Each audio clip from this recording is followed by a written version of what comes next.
Okay, welcome everyone to another episode of the podcast.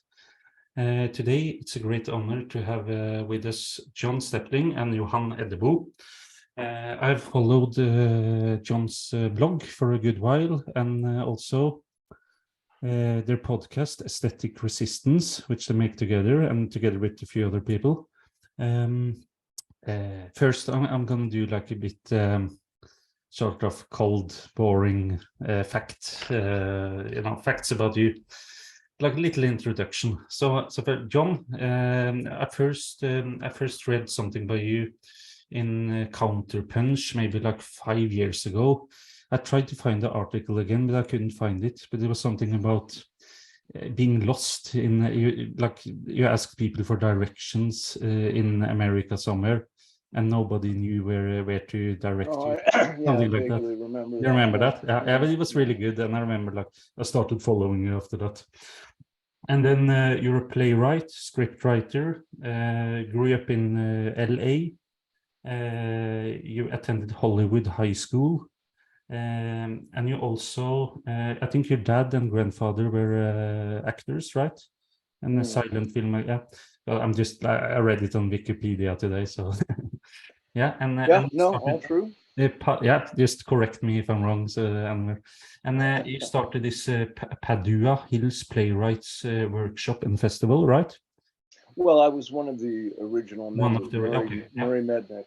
and then you worked in Lodz, Polish Film School, National Film School of Poland.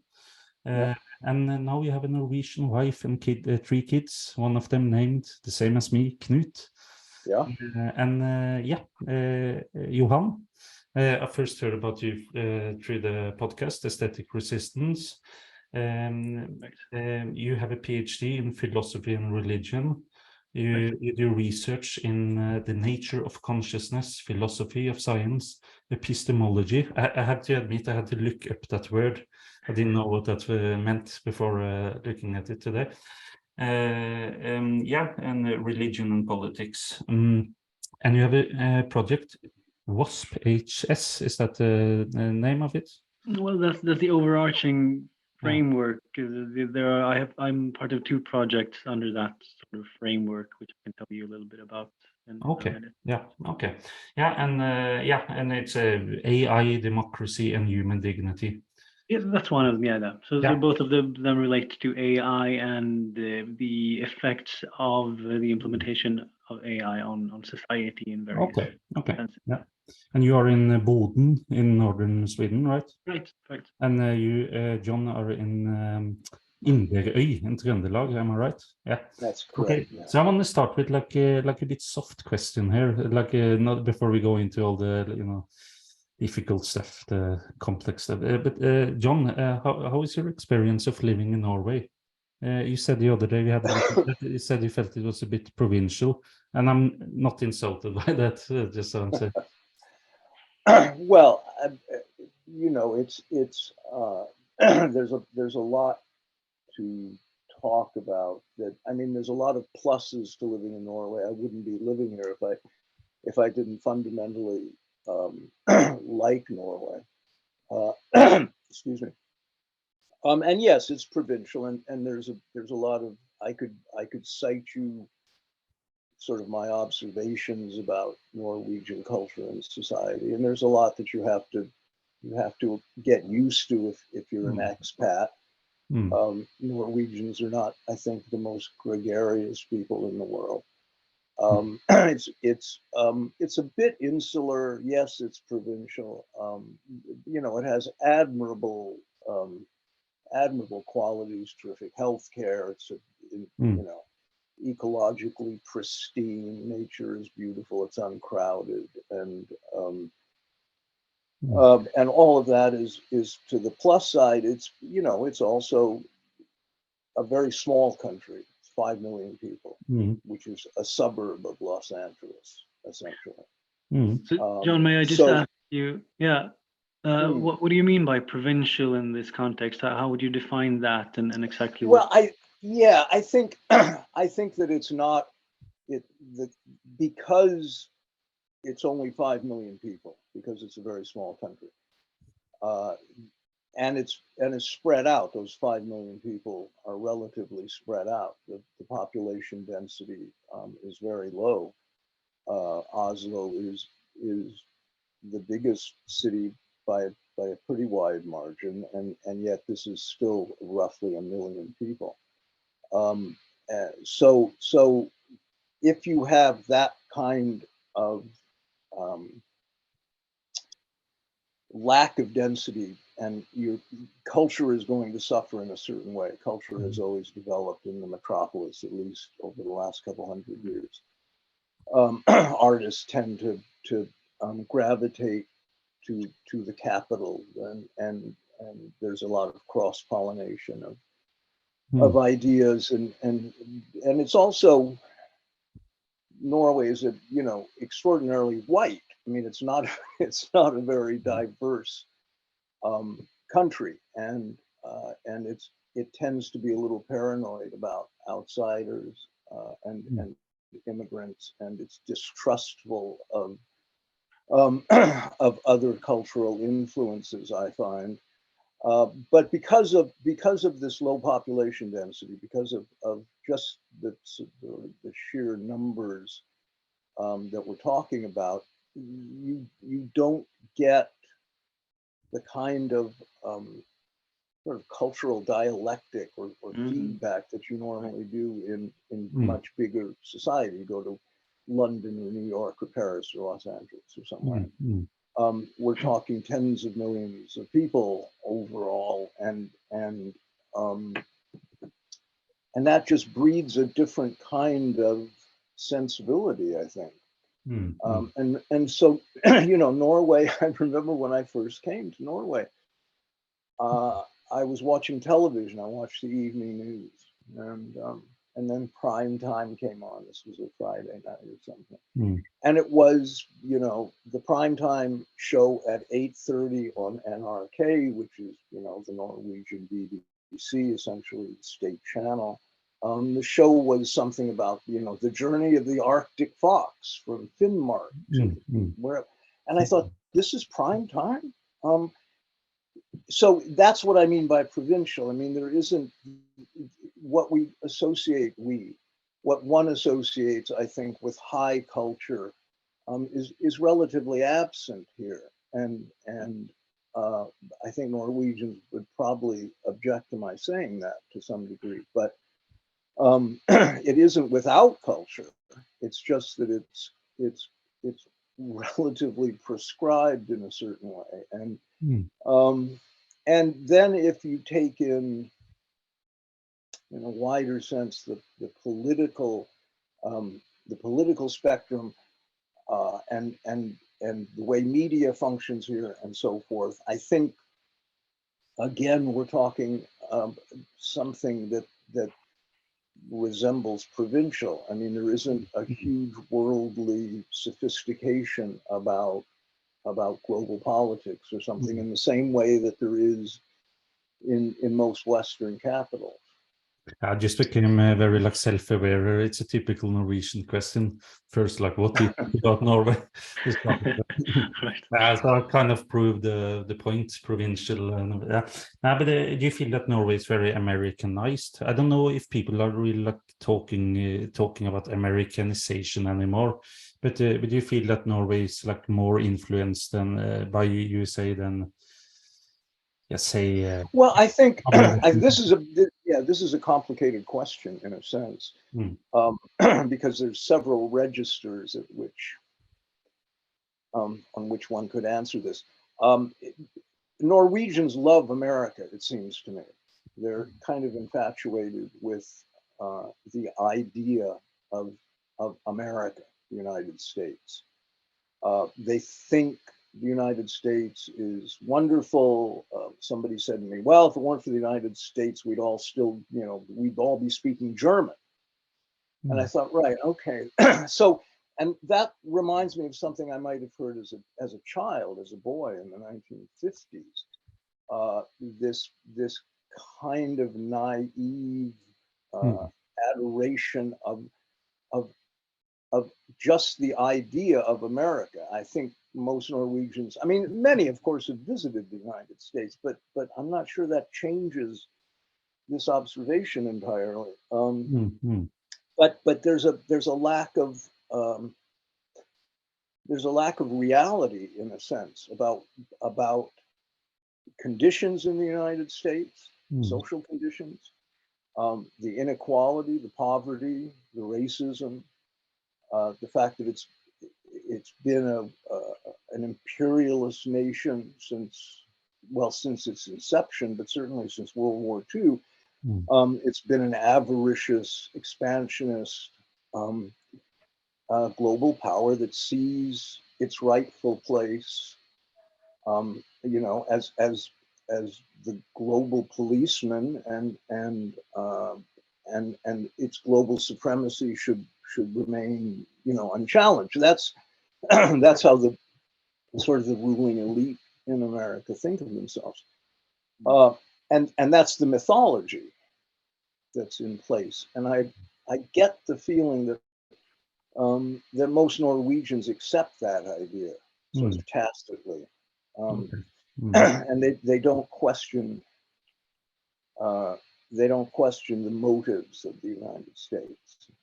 And my impression is that the political class in Norway is just as naive, in a sense, in their dealings with American diplomats and dignitaries and so forth. They simply fall over themselves to obey.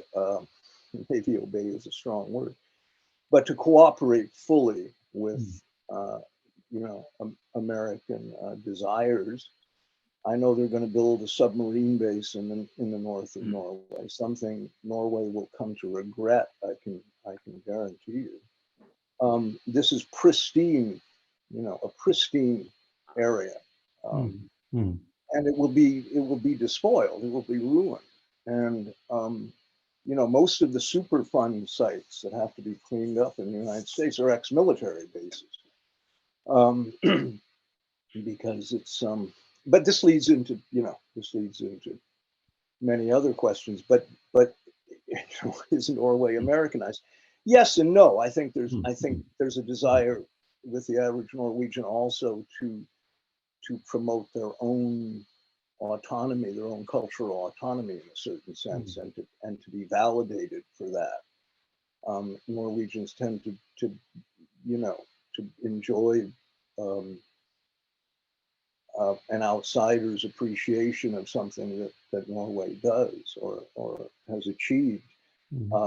And so, they're rightfully and understandably and justifiably proud of things that they have achieved. So.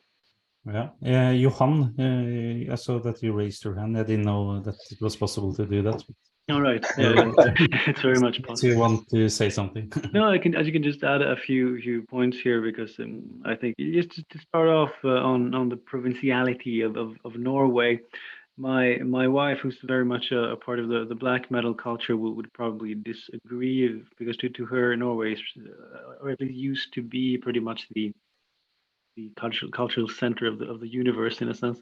But then again, there is, of course, obviously a reason for the emergence of this black metal counterculture in the Norwegian framework, which probably affirms John's general description previously. And on the Americanization or the infatuation with the idea of the US, I think that's says it's almost self-evident, but that's hardly a Norwegian phenomenon, because you see the same. Well, my maternal grandfather, he went to the U.S. in 1950 in something that was very much akin to what would have been considered a pilgrimage in earlier times. My paternal grandfather used to read Reader's Digest from his 20s onwards, and he used to teach me the names of U.S. presidents. And I even had a printout of the U.S. national anthem on my bedroom wall when I was like 11 years old. So it's this idea of the U.S. is very much a core myth of the West. You could add to that, the immigration from Scandinavia to the United States as the land of promise and hope and future and all that. So that's a very, deep and complex discussion of the relation between Europe and the U.S. and the image we have of America. I mean, when I went to the U.S., I think 4 years ago, it was kind of a reactualization of a myth in my experience. It was really strange to come to Berkeley and then see it for myself. It was kind of unreal because Okay. Yeah, with Johan, I was going to change subject a little bit, but I was going to ask you about, you sent me an article today. Can you tell me a little bit? That was in Aftonbladet, that's one of Sweden's biggest newspapers. Yeah, I was really pleasantly surprised that, it was a surveillance. Yeah, sorry, come again. Can you tell a bit about that and this subject, what you wrote about it? Yeah, it was a kind of a riff on a theme we've been talking quite a bit about on the Aesthetic Resistance podcast, and it was how this new level of mass surveillance facilitated by the implementation of algorithms in every facet of digital media kind of creates a panopticon of sort. Jeremy Bentham, the 17th, 18th century philosopher, he coined this. He created this notion of a self-sufficient sort of prison complex where discipline was realized by tricking the prisoner, the inmate, to believe that he or she was always being watched by the authorities. And my argument is basically here that this ubiquitous surveillance that permeates social media in something comparatively as simple as product placement based on your Google searches or your private communications, that sort of experience will have significant effects on behavior in the long run, in probably a much deeper sense than we're normally accustomed to think about it. Such effects like self-censorship would be an example of that. Yeah, what do you think about this, John? Do you have any comments? Yeah, well, I think that this is, well, two things. One is that what Johan described as this core mythology of America does in fact cross borders. It's the core mythology of the West. He's quite right. I lived in Poland for a number of years, and it's not appreciably different. Poland's relationship to this idea of America is much the same as Norwegians, actually, if not even more intoxicated with the idea than here. So this is a part of the sort of Western narrative, master narrative that exists across the West, across certainly the EU and North America, and the Commonwealth. You find the same kind of starting point. And this is how propaganda works with the West, with the United States too. And the United States disseminates an enormous amount of very influential propaganda. It's very good at propaganda. And part of the reason it is so effective, is so good at it, is because they have this mythology already in place. It is the starting point, and people have already internalized this starting point, which is, the great American myth. And there are people who are well aware of that myth, the holes in that mythology, that it isn't really true, that it's largely a fantasy and a fiction, but they accept the idea that such fictions are somehow necessary and relatively benign, and that every country has them and so forth. All of which is, is partly true, I suppose. But we're looking at an age of enormous transition right now, I think. We're seeing a global restructuring economically, and we're seeing, probably now that we're 20 years into the new century, we are seeing the crumbling, in a sense, of this American global supremacy. China challenges it economically, and the Russia, China, India cooperation, I think, strikes a great deal of fear into the American political class, because it threatens the dollar as reserve currency for the world, among other things. And the U.S. domestically, I mean, and I suppose this needs to be pointed out at this point, domestically is really in crisis. I mean, the U.S. is suffering a rapidly deteriorating infrastructure. Bridges are collapsing. Electric lines that haven't been looked at for 100 years are causing forest fires. That was the reason for the Great California Fire a couple of years ago, was that lines that hadn't been looked at for literally 100 years had fallen and started the fire. It's of course blamed on global warming or something, but really it's a complex of social issues that are sort of coalescing now into a major crisis. Because if you go to a major U.S. city, Los Angeles, Seattle, warm weather cities in particular, Denver, Oakland, the homelessness is just acute, unimaginable. I don't think Europeans have any grasp of just how bad it is, because the United States doesn't advertise it. They don't talk about it. It's not part of their propaganda campaign.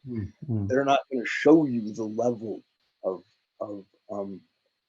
dispossession that people are suffering right now. And they always kind of lowball the numbers when things are actually written about it.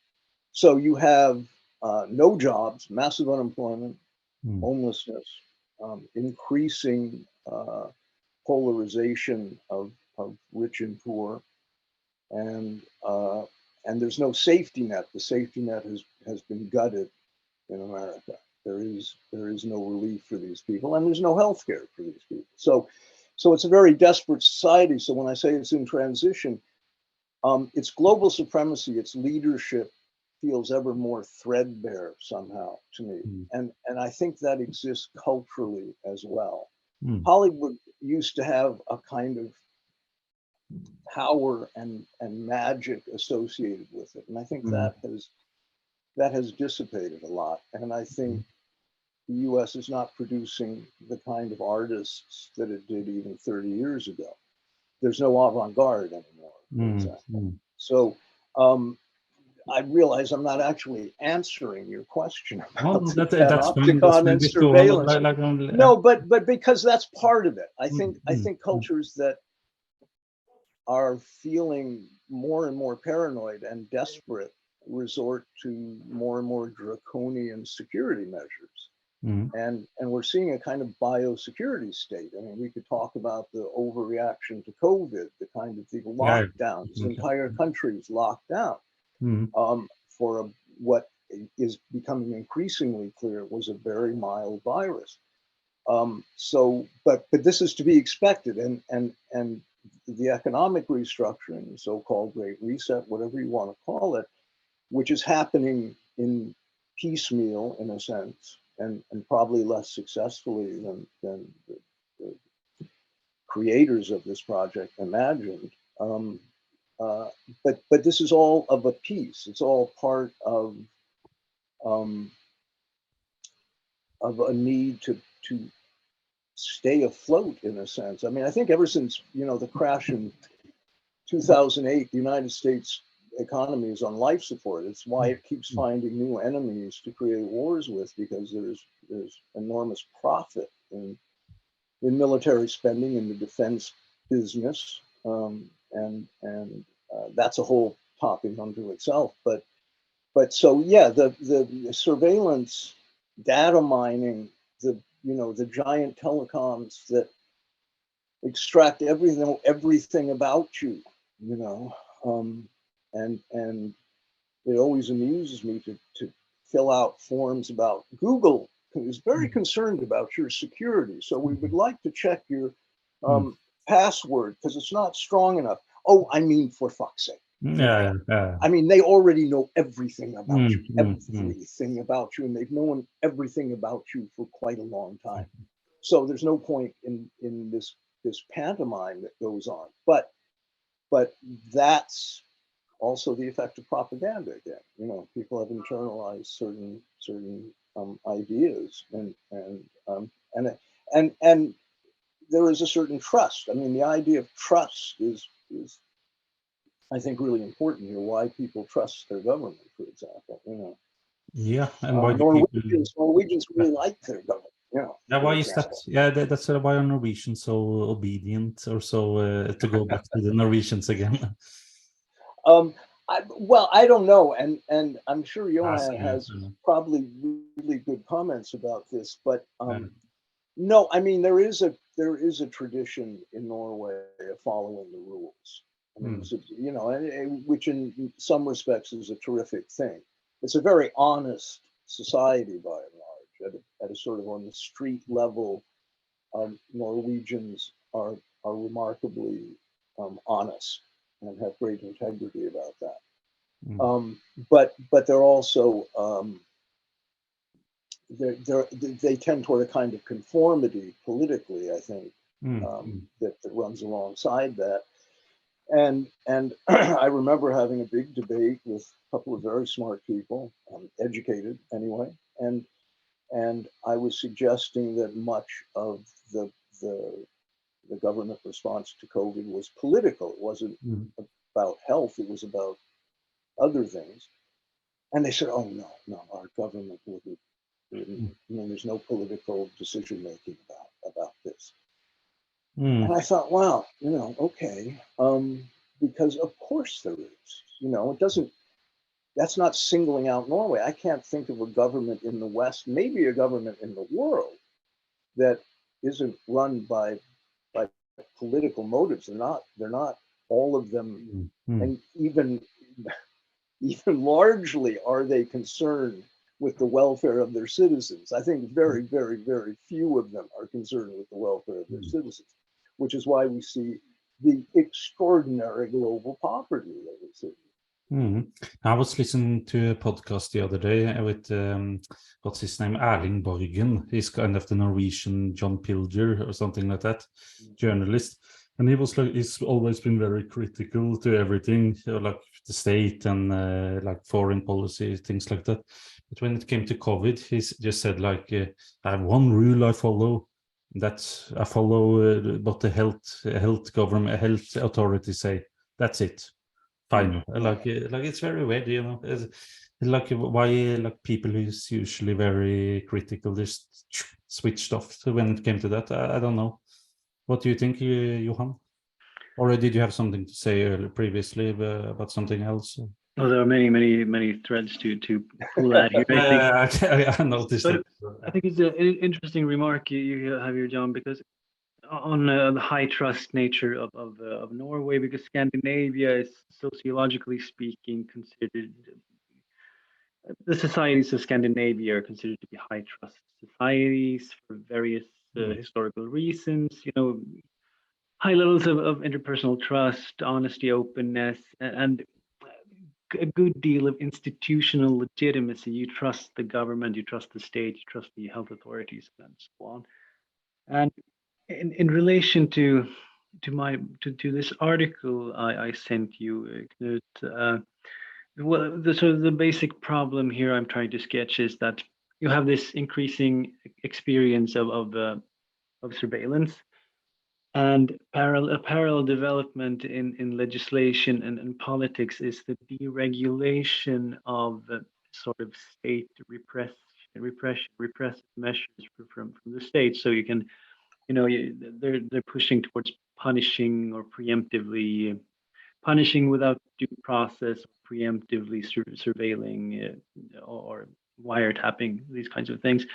And these in tandem will obviously create a sort of a situation of this open panopticon, but also it will inevitably erode trust. And interestingly enough, the response I got from the article was mainly, in that direction of that there is there's a counter effect in this erosion of trust that will in turn, erode the legitimacy of our institutions, which in turn will force even further repressive measures and technological attempts at, well, mitigating this loss of trust in the institutions.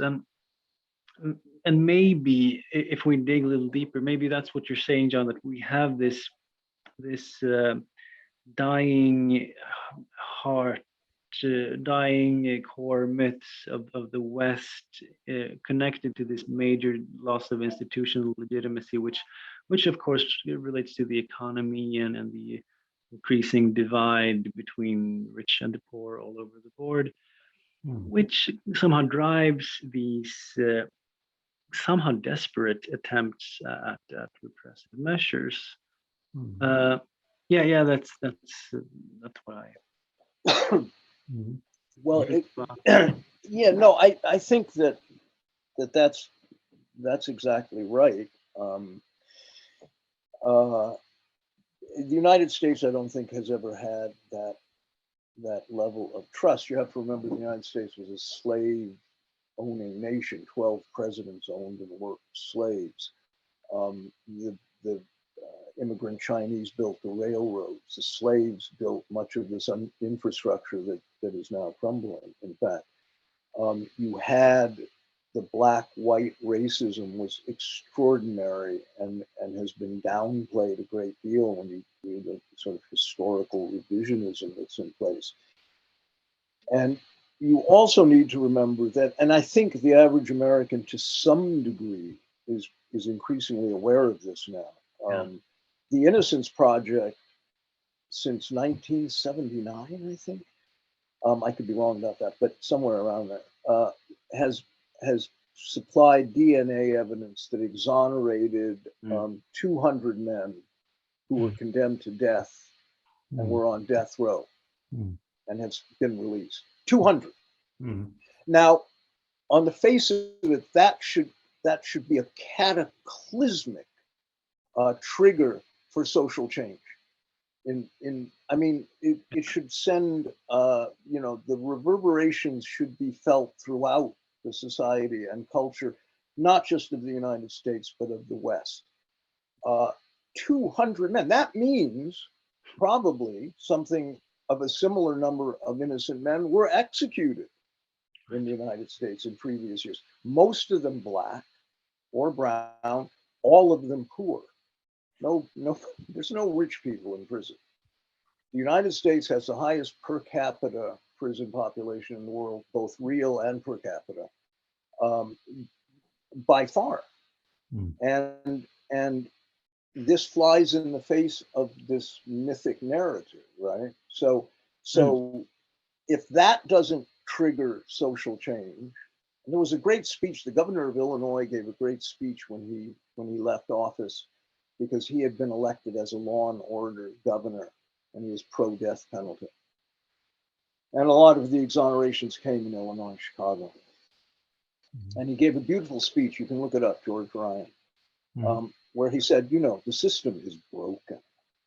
And I'm ashamed to have ever been part of this death machinery that was putting innocent men on death row and probably executing some. But there was not a ripple, nothing. Media didn't cover it. And this probably leads to a wide discussion, but a probably very important one, which is the consolidation of media. I mean, I Yeah, think I was going to ask about that a bit later. Yeah. six corporations own essentially Mm. all of mass media, and it's interesting because that consolidation has mirrored the transference of wealth to the top 1%. It sort of occurred at the same time. Media consolidation, further transference of wealth. It accelerated greatly under Obama. So that you have this unprecedented 1% today that largely own the world. And that's the reality that I feel if there's that the populations of the West at least are in deep denial about. Right. Yeah, I think, Johan. yeah. If unless we're going to say something, Knut. No. Go ahead. Right. So I think there's a great example here in where these kinds of these threads sort of coalesce, and we're getting into the territory of what is propaganda and what is media and how all of these structures operate together. But I was going to mention the Nord Stream sabotage, and John is probably also going to want to chime in on this, because I think this is a good example on how these mythical aspects of the image of the US and the West relates to the reception of these events and how these narratives are being addressed by people in general and by the media functionaries, because I think it's really astonishing this readiness, not only by media pundits and the in-house intellectuals, but by the general public, to accept and reproduce this notion that this certainly was Russia's doing. We shouldn't jump to any conclusions, of course, but just a quick glance at the overall situation clearly shows that Russia has really nothing to gain from these events, that they lose what's probably their most significant leverage in the entire conflict, while at the same time the tables kind of turn in NATO's favor for a number of reasons here. But nonetheless, the integrity of the narrative of the good West and the evil empire eastwards is, well, it's the integrity of the narrative is of prime importance here in the face of these obvious contradictions, and that I think is I think it's astonishing, and it's something that people kind of hold on to, and there's even though there's a loss of institutional legitimacy and trust in the authorities, this is kind of where many people draw the line. Like the media is where they draw the line. Like they still believe the media, even if they lose trust in authorities. Or yeah, but because this goes to the core of these myths. You don't go as far as Okay. Well, if I just comment that it's a very good example. I mean, the entire Ukraine NATO Russia conflict. I have never seen this level, this magnitude of propaganda unleashed before ever in my life, ever. It is astonishing. It's almost comical in places, and it wasn't that long ago that there was a certain, I remember Bush and his bromance with Putin, and he would say, I look deep into his eyes and I can trust this man. That lasted about 12 seconds. But the US targeted Russia since the fall of the Soviet Union, and this segues into another mythology that has fueled the ideology of the US political class, and that's its anti-communism. Which helped create the CIA, for example, and there were very critical figures in this, the Dulles brothers, for example. But communism, with the fall of the Soviet Union, it was as if the United States pretended that communism still existed in Russia. because the hatred of Russia only intensified, and it's been a strangely irrational position. But you also have to remember that the political class in the United States, these administrations, whether it's Clinton or Bush or Obama or even Trump, and that their advisors all come from the same think tanks, the same university political science programs. They have all been influenced by Leo Strauss and his beliefs, the University of Chicago. All the so-called neocons are diehard Straussians, and so they are the sort of ideological engine for much of U.S. foreign policy, and this the expansion of NATO passes without comment much in the West. Although I have found that when I talk to Norwegians or Scandinavians in general, they kind of shrug, like, well, but NATO's a good thing. It's a defensive, security measure.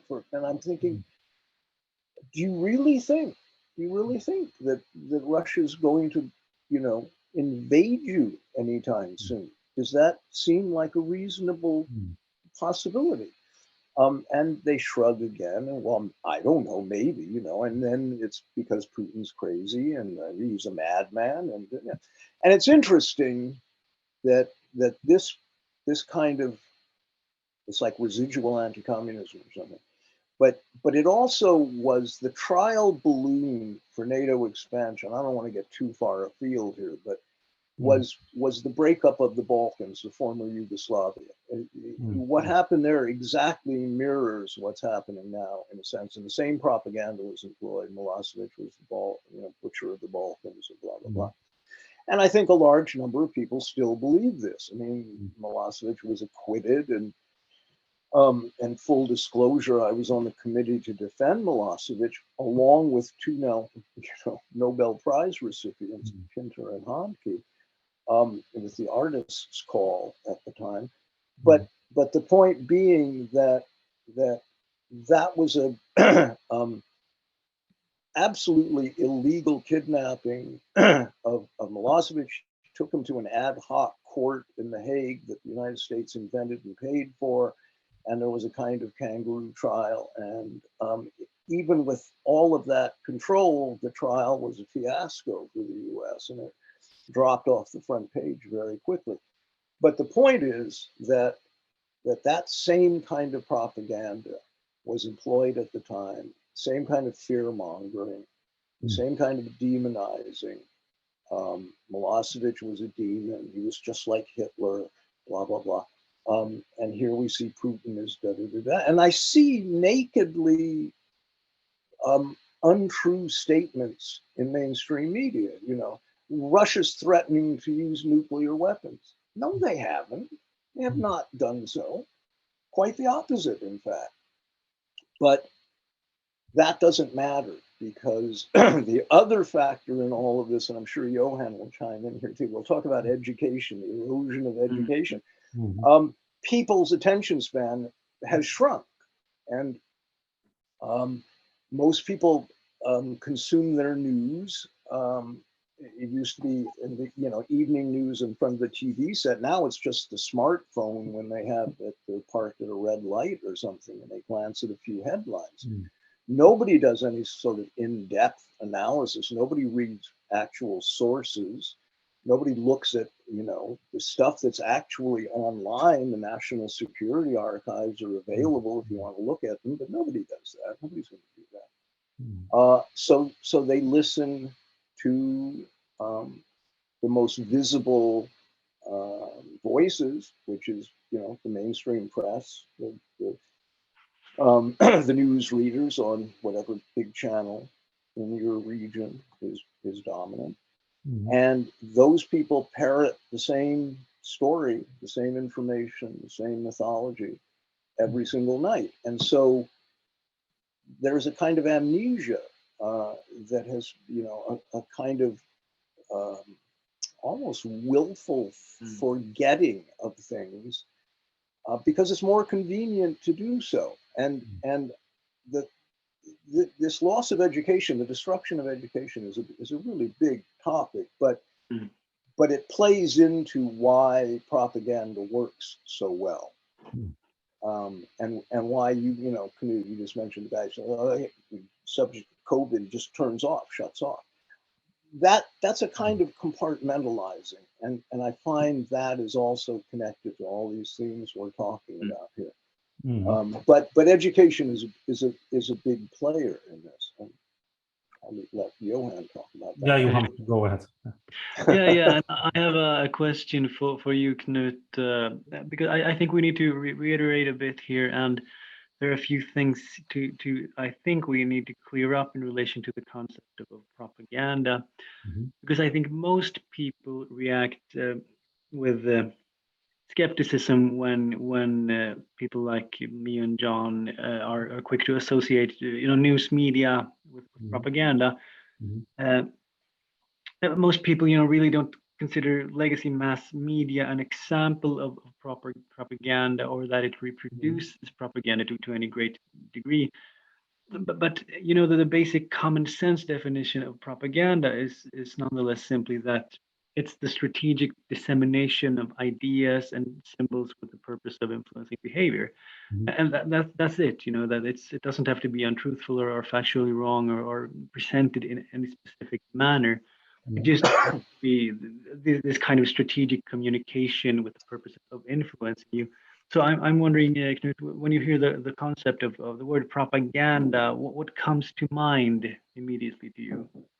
Yeah, I don't have like a textbook definition of it here, but I mean, how I perceive it is sort of use means you're trying to sort of steer the minds of people in some way by highlight. You're not like going for I feel I'm on deep water. So that's kind of what like, of course, with something with lots of the events going on in the world, it can feel like propaganda more than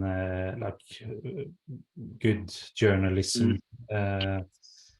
If it's like look at Putin's new super yacht, and like it's just like stuff that's gonna make you feel hate or feel in a certain way. I don't know if that was a good answer, but no, it's excellent, I think.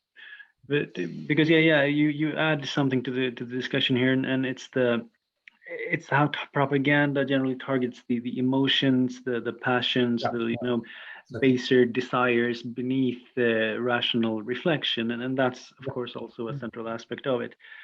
Not to say that propaganda can't consist of rational exposition, but it generally doesn't, because you don't want to open for this reflection.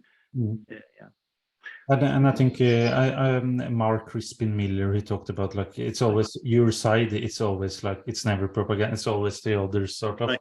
So if in America, if you would see, and then it's Fox News and the opposite. So he says like it's a good way to start is to look at your own, the things you believe in, the media you are listening to, and but I mean, but that's kind of the thing.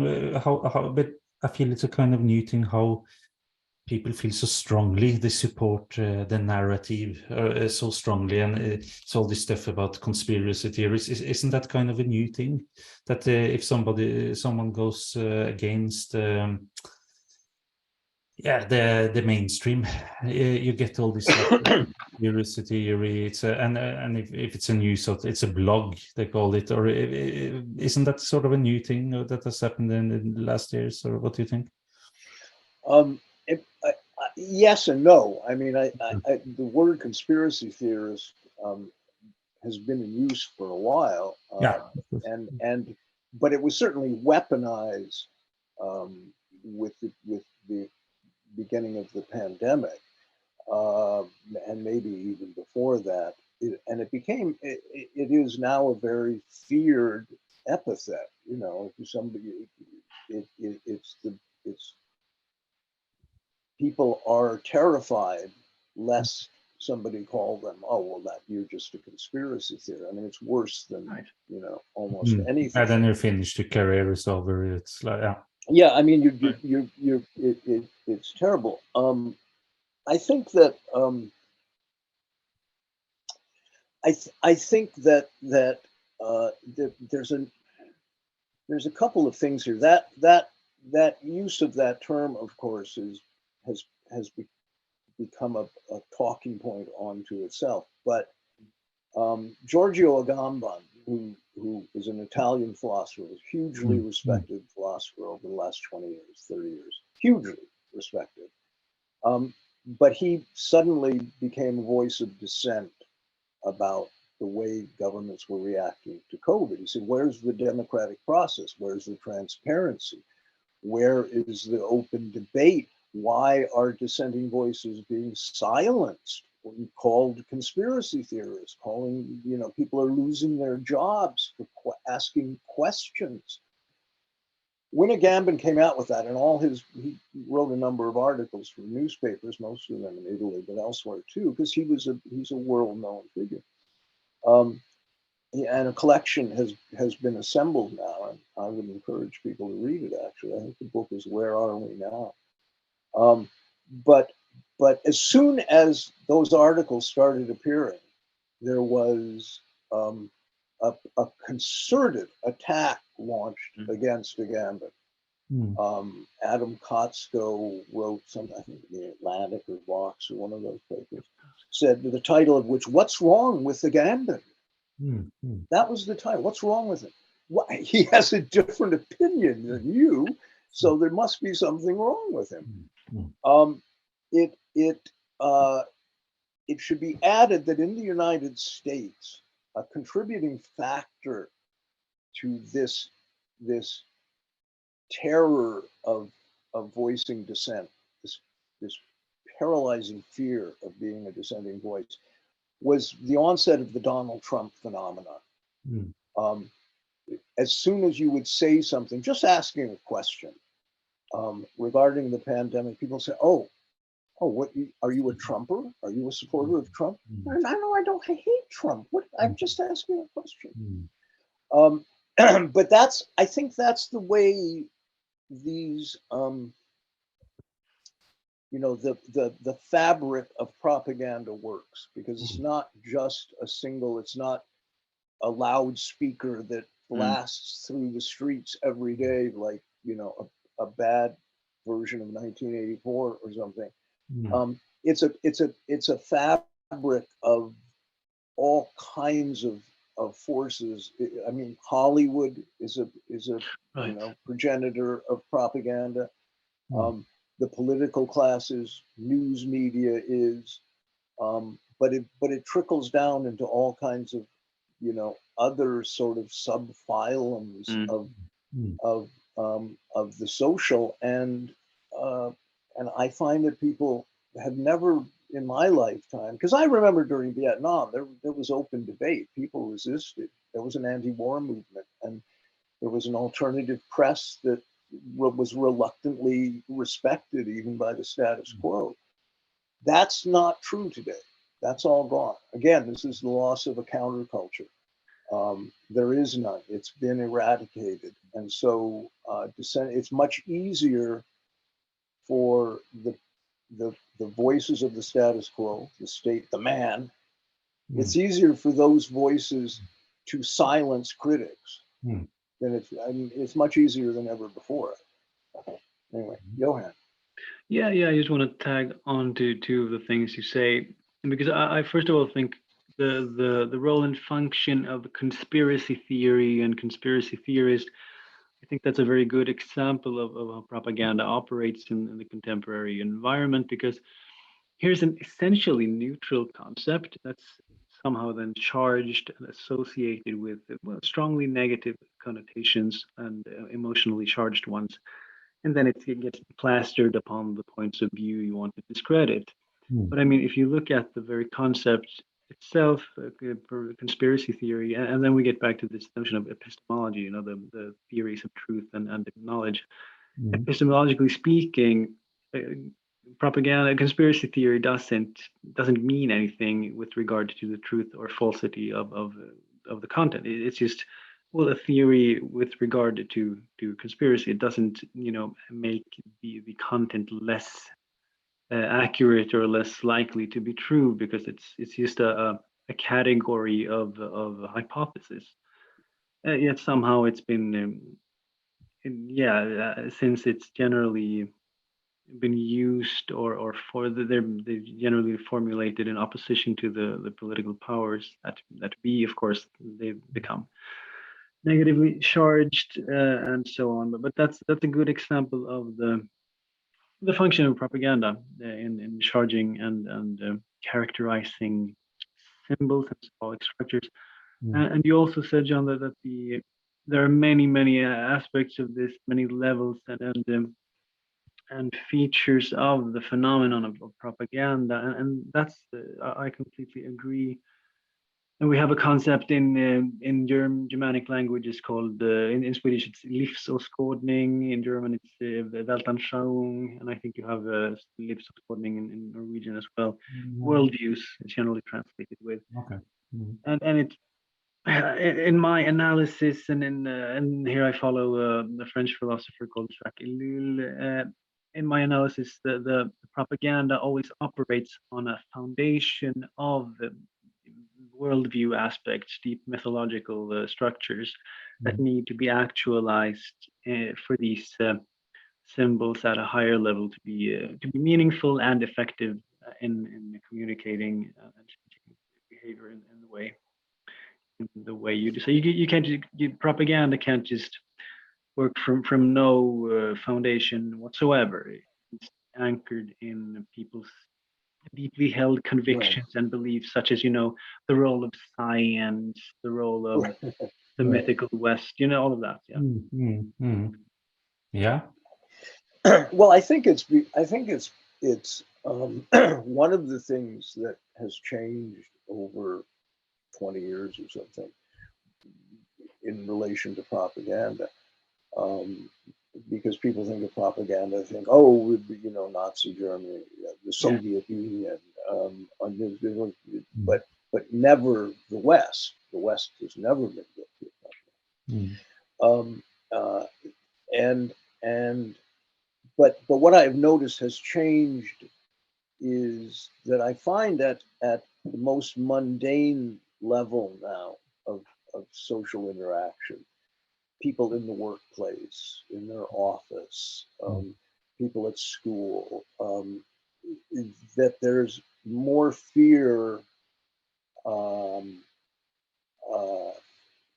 of not conforming to the major narrative, more fear than ever before. People are terrified if pure approval is withheld somehow. And on one level, it's understandable, because a lot of people have lost their jobs for speaking out, just for asking questions. And as Johan noted, this is, this stuff operates on an emotional level. It's and social media itself, the algorithms of social media, have been designed to operate on negative emotions. People, it's an extraordinarily toxic area of discourse. It's designed that way intentionally. You can't have a lengthy, rational debate on social media. It's not meant to do that. You can tweet a few characters. You can, and much of it you can't even say anything. It's just pictures. And so it feeds this kind of amnesia machine on the one hand, and it's a distraction from considered reason on another, and so you don't get that considered reason. You get very knee-jerk responses, reflexive responses, because people will complain, what, that so-and-so John Steppling, did you hear he's saying all these crazy things? And if you were to ask them what is crazy about what he says exactly, the only answer they could give is it's in disagreement to the master narrative. That's all. It's a dissent. It's a dissent from the, that's all they know. That's all they could say about it because they know nothing about the topic. And yet that's been the effect of, I think, of social media, of the internet in general, of all these new forms of communication, screen communication, like we're engaged in right now, has been to enforce this anxiety in people about being different or being outside the mainstream, and that their jobs might depend on it, and they're going to lose friendships, and they're going to lose the approval of family members, et cetera, et cetera. And that's a powerful force. Have you felt a lot that yourselves, like fear of being socially isolated because of your? Well, how was your experience of the COVID time? I guess it's over now, probably, hopefully. Yeah, I mean, I think it was much less acute here than a lot of places. Probably. Yeah. You know, when I talked to our friend Corey Morningstar in Canada, I mean, the shutdowns there were just draconian, were really severe. Scandinavia didn't suffer any of that. I learned not to say too much, because people, it was very charged. People had, you know, it would be, I recognized early in this whole 2-year period that it would be very hard to have real conversations with people about this. And it would be better to do it later, you know. Yeah, but do you think there will be a huge debate now that it's over, probably, or will it just go on to something else? Now it's like it's of course weird, as many have noted, the war started just when COVID was finished. That's really, it's been a strange long year. I think in January it was like the fear of vaccine passports and all that, and suddenly it was over. War. Yeah, you know, but it's interesting. I just, and because I want to hear what Johan has to say about this, but you know,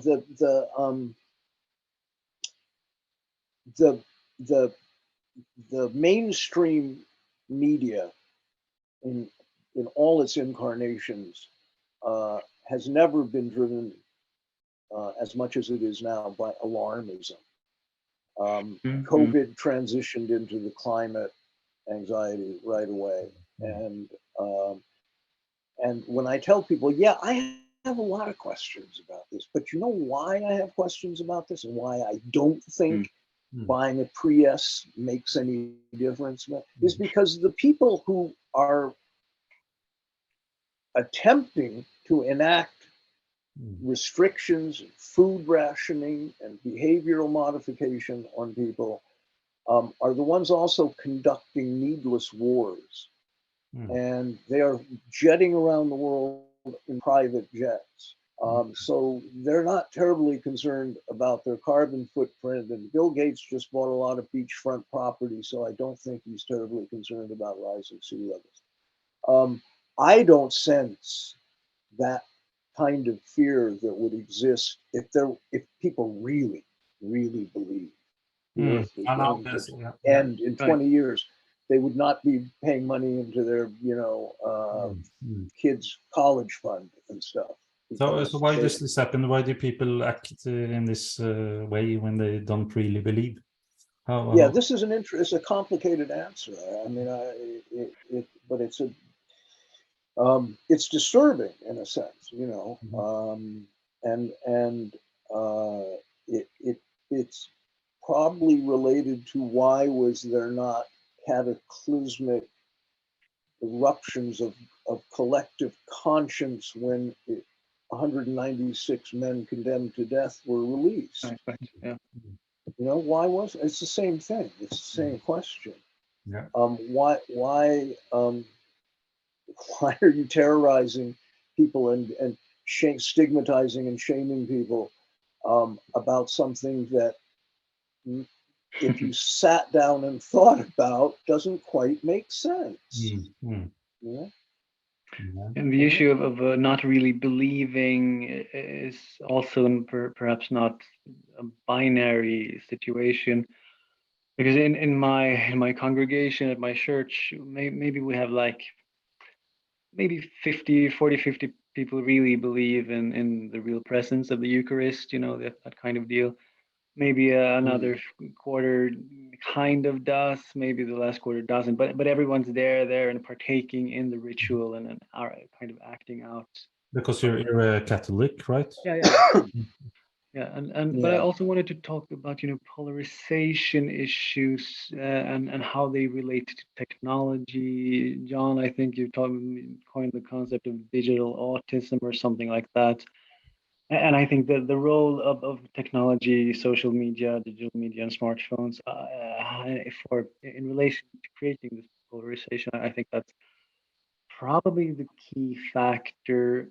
And I think one could mention examples of this. Of course, I think it's my mom's cousin. He has been disowned by his daughter for voting for the Sweden Democrats, and he's dying of cancer and all of that. So it's a weird situation of these this radical polarization, this notion of a kind of a cancel culture moving into the popular consciousness and all of that. I think that's an important issue to look into, but also the education bit, I think we should get into as well. Yeah.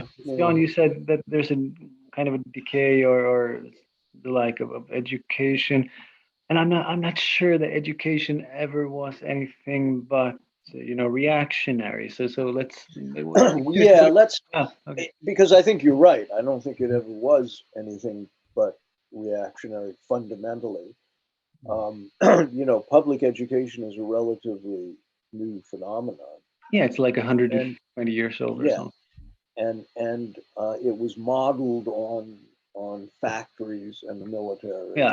And it was mostly, much like public health services, it was mostly to keep track of the underclass. The British in particular, gave out health cards and so forth, so they could track people and they would know where people were moving to and from or not moving. And education served the same kind of purpose, and it was very hierarchical. And but somewhere in that 150 years, there was a liberal momentum that took hold to actually improve people's lives through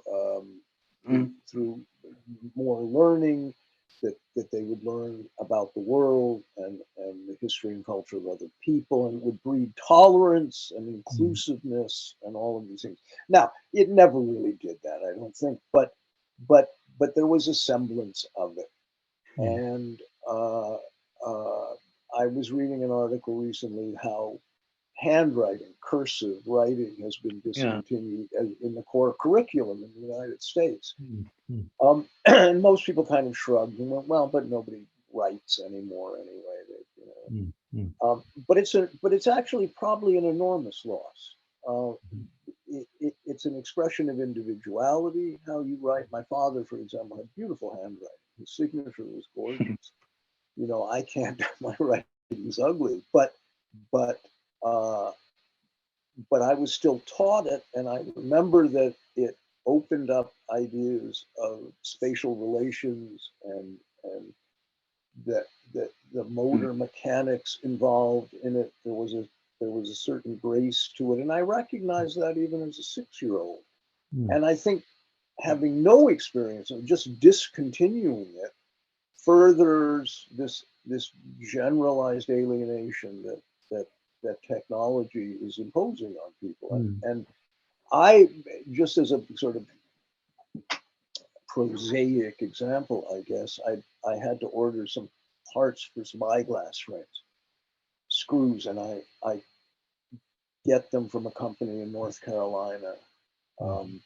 And they're a small company that makes glasses the same way eyeglasses, brow line glasses, the ones that Malcolm X has always seen in, and Vince Lombardi and Lyndon Johnson, for that matter. They were very popular in the United States. Anyway, this is the company that invented them. And their ad says, you can make the order by telephone. Call us 800 number. We promise a human being will answer the phone. And so I called, and yes, a human being answered the phone. I said, you know what? I will always be loyal to this company because you had a human being answer the phone. And the man said in his South Carolina drawl, you know, we get that a lot. A lot of people say that to us. So I think there's two points I want to make here. One is it is lazy if we start, and I'm guilty of this too, more than anyone perhaps, but it is lazy if we're talking about this dumbing down, this erosion in attention and consciousness and critical reason. But you have to remember that during the pandemic, tens of thousands, hundreds of thousands of people protested across Europe, were out in the streets protesting. The media didn't cover it, but they were protesting. During the lead up to the invasion of Iraq, millions of people were in the streets around the world protesting. It didn't stop anything, but it suggests that a lot of people are actually very skeptical, but they tend not to be that educated white 30% that is favored by Madison Avenue marketers and advertisers. And that white educated 30% are the most visible voices in media. But you don't talk to taxi drivers in Slovakia. People don't talk to drill press operators in Moldova or this small town in France or wherever, baker's assistants in Portugal. They're not in media, but these people are perhaps less indoctrinated than the sort of educated bourgeoisie that we see all the time in media. And I think that's important to remember. These are people that recognize school as a racket, as a hustle when they went to school. And maybe they didn't have the wherewithal or means to continue. And maybe they didn't want to, maybe they did. But I'm introducing at this point the discussion of class here, because I think it's really important. We're kind of generalizing about public responses to things, and yet we have to recognize, there are protests this week in Germany, Italy, massive farmer protests in the Netherlands, and so forth, against government actions, and all of this. In the Netherlands, they're destroying the agricultural industry, the meat industry, farmers, because under guise of climate concern. That cow flatulence is more important than the war in Ukraine or the well-being of the planet, right? When you sit back and think about it, this is laughable, but people will argue with you.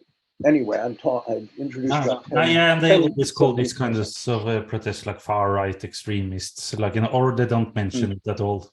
Probably like it's something like the Holland. I don't think most people know about that at all. Johan, did you have something to say? Oh yeah, there are as always so many threads to pull at here. Yeah, definitely. But I think one thing to mention is that Ellul would agree, Jacques Ellul, the French sociologist, philosopher. He also argues that the educated elite, the upper middle class intellectuals, are more sensitive to propaganda because, the role of an intellectual in this particular class structure is more integral to our identity than for instance, the working class people. So they're much more susceptible to. We're much more susceptible to propaganda.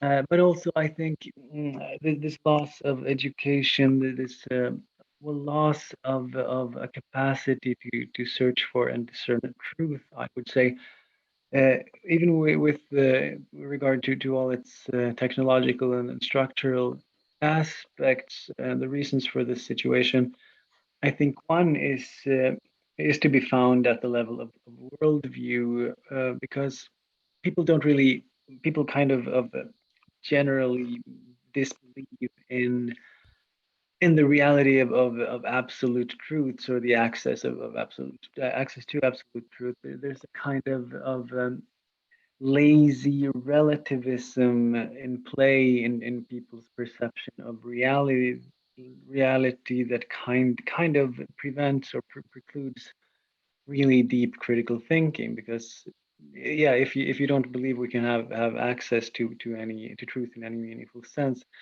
it's going to be difficult to really embark on any project of discovering it. And that also kind of connects back to technology and also aesthetics. I would want to get into that You talked a little bit about that. Yeah, go on. yeah, to publicize our podcast a little bit, maybe. Yeah, Because I'm thinking of this brilliant piece by Walter Benjamin, one of the Frankfurt School guys. It's from, I think, 36. The title is The Work of Art in an Age of Mechanical Reproduction. And one of his main problems with things like film and photography and these sorts of mechanical reproduction techniques is that the authenticity of the artwork gets lost or diminished. And in the digital situation, almost everything is interchangeable, and there are no original, works, or it's just like copies of copies of copies of symbols. So people's sense of being anchored in a discernible and robust reality gets kind of displaced by this digital aesthetics and digital frameworks. I have a question for you, John, in relation to all of this. Do you have like a quick and dirty definition of aesthetics that's easy to grasp? And how do you connect aesthetics to things like norms, values, and political practice? Well, I think firstly, I don't have a definition per se, because I think it defies definition. But there's a very interesting question here in this, what you described, this fungibility, sort of image fungibility in electronic media, screen technology. And I would add, especially in an era of deep fakes, of photoshopping, and every single image you look at, you have to carefully vet, if possible, to make sure it's not a fake, that it hasn't been mislabeled or something. And there's no way to really ultimately verify it. But this touches, and because several philosophers have written about this, Jonathan Crary is one, but Jonathan Beller is another. And these are all eminently worth reading, these guys. But talking about visuality, the sort of optical domination that took place with probably the invention of the Gutenberg press, but certainly at the end of the 19th century, you saw the invention of optical technology, instruments, the microscope, the telescope, eventually the camera, and it was the age in which the unseen, previously unseen, became important. It was the discovery of hidden clues. Not coincidentally, the first detective novel was written at that time, right? And psychoanalysis came on the heels of this, that our lives were shaped by things we couldn't see. And it was the beginning of eroding this ocular hegemony or something on our senses. But I just did a blog piece. There's a terrific Finnish architect, Palsma, who I think is like 75 years old now and is retired. But the title of the book is The Skin of the Eyes, I believe. And he talks about the effect of the waning of visual dominance in architecture, that it has changed the way architects view the purpose of homes. And increasingly, the sort of the star architects, so-called star architects, contemporary architects are building homes that hide life. They're they're building homes that are meant to be seen by a spectator, but not be lived in. So this becomes obviously an extraordinarily complicated question, and this is why aesthetics. I mean, for Adorno, I'm a big reader and fan of Adorno. He was one of the Frankfurt School philosophers as well. He had a great belief in modern art and modernism, that it held the promise for some kind of emancipation from this mass conformity and so forth that was growing, and that it was an antidote in some way to fascism, to the growth of fascism, because he had fled Germany to Los Angeles, as a matter of fact, with the rise of the Third Reich. And he and Horkheimer wrote a book, The Dialectic of Enlightenment, that is seminal, and that, you know, the thesis was in very short form that the seeds of barbarism that the Enlightenment was meant as a corrective to still existed in the machinery of the Enlightenment, in the ideology of the Enlightenment, in the technology, in the science, in the rationality that excluded a lot that couldn't be measured and cataloged and so forth. So, but he said a very interesting thing, Adorno. He said the radical nature of art is found in its uselessness. What does that mean? Can you? Grasshopper! You I must think now, see, I start referencing old TV shows.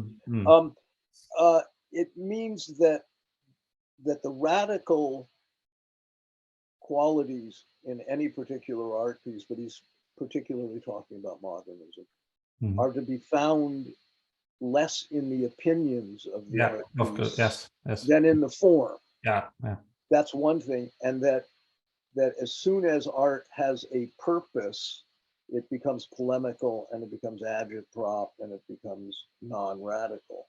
That somehow that is self-neutralizing, and it's a complicated argument. I mean, he's a very difficult writer in a sense, but he based a lot of this on his theory of the mimetic, of mimesis, that is fundamental to humans, right? It's what children do; they imitate what they see.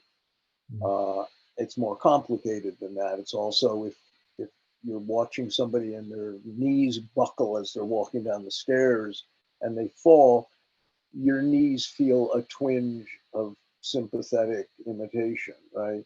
However fleeting that might be. That's something that I think screen technology and electronic technology and this fungibility of image that we're talking about, I think that is destroying the mimetic quality of people to some degree. And it's terrifying to get, I mean, because I'm the father of 3 small children. I'm the father of an older 40-year-old man now too.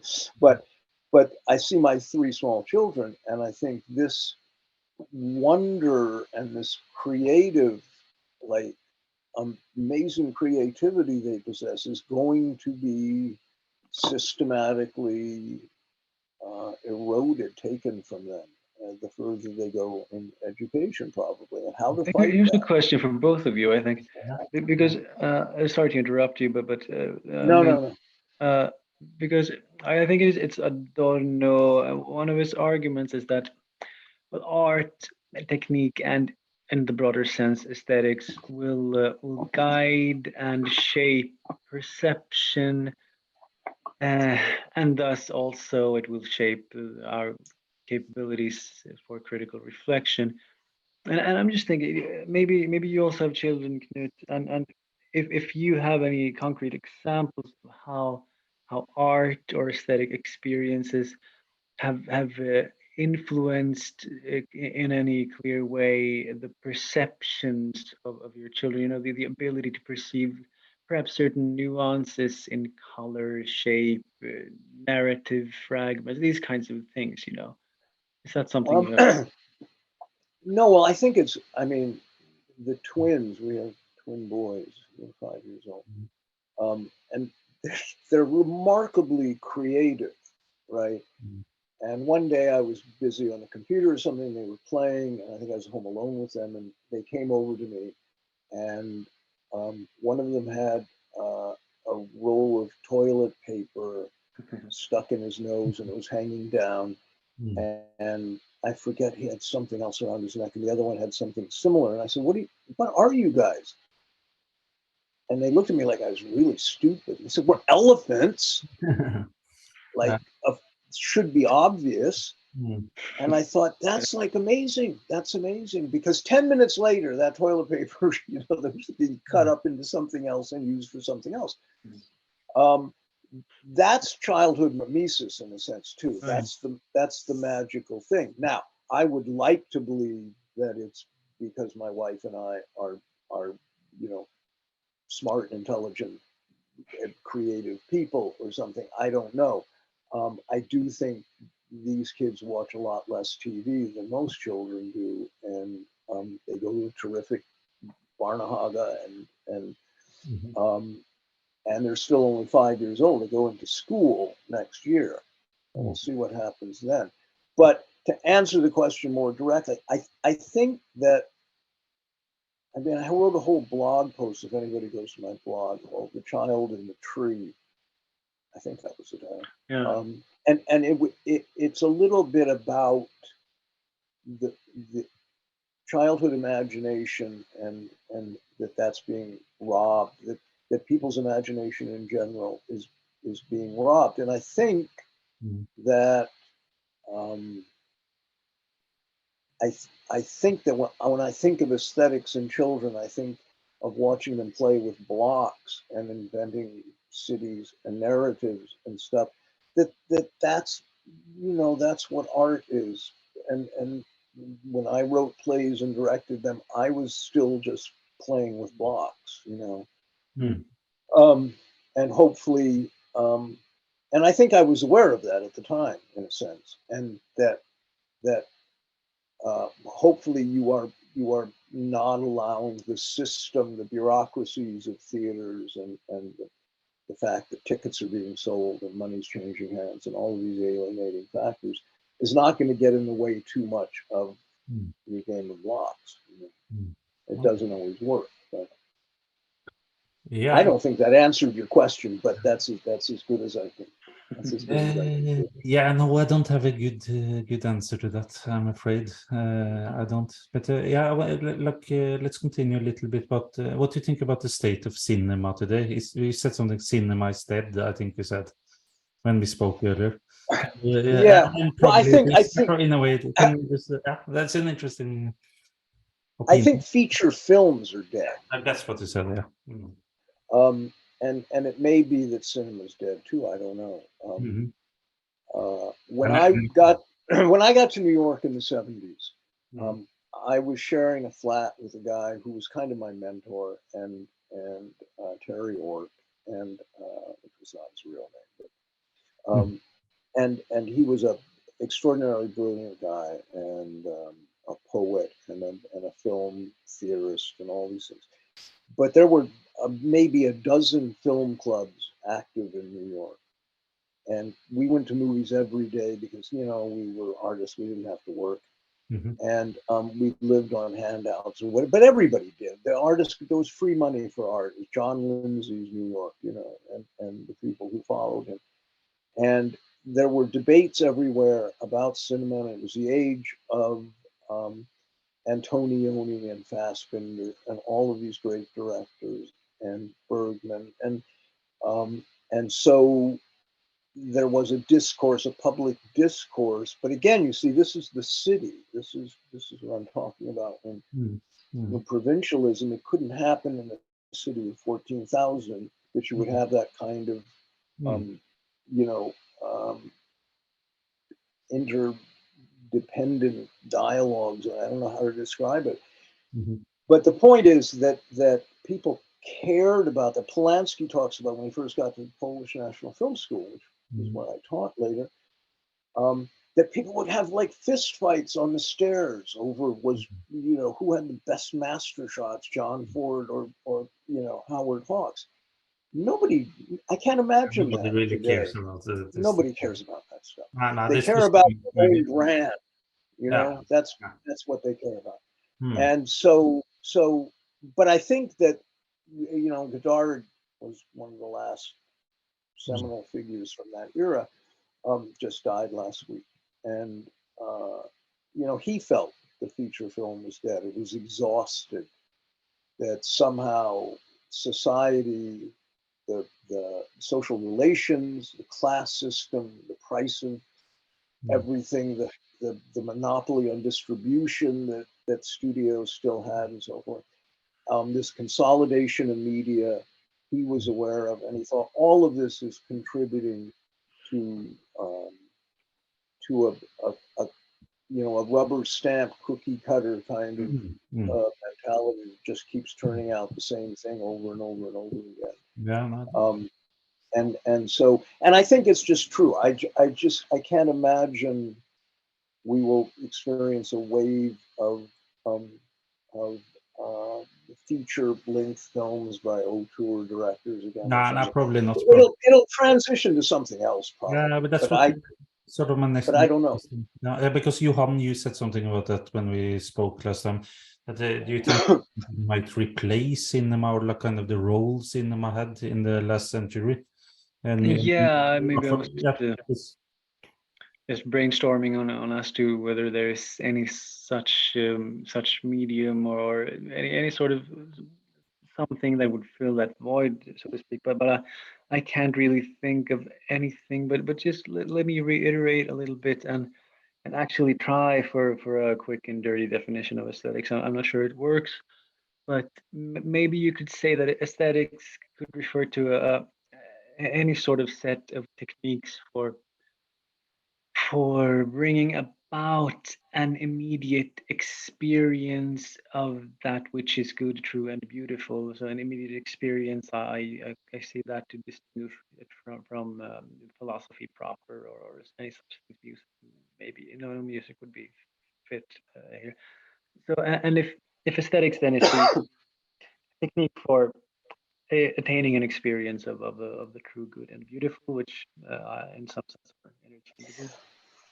Then that kind of also would indirectly emphasize the importance for people to both have agency in relation to aesthetics, because, well, it's a fount of political power, because it kind of circumscribes what they can think about and what they can address as true and what they can aspire to. And it also emphasizes the risk of having aesthetics being colonized by, political power, corporate power, and the immense effects that poisonous aesthetics might have, and their obvious role in propaganda. So that's just free. No, I think this raises, because I think it's a very good way to approach a definition, and it makes me wonder if part of what we think of as the aesthetic is linked to interpretation somehow. That there has to be an interpretive act to a given experience of something. But that begs the question of defining interpretation, I suppose. But I think there is a tendency nowadays to think that aesthetics is free of interpretation in some sense.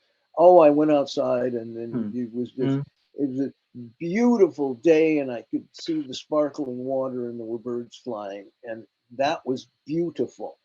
Right? Okay, in a postcard kind of way, or a Sierra Club kind of way, or something.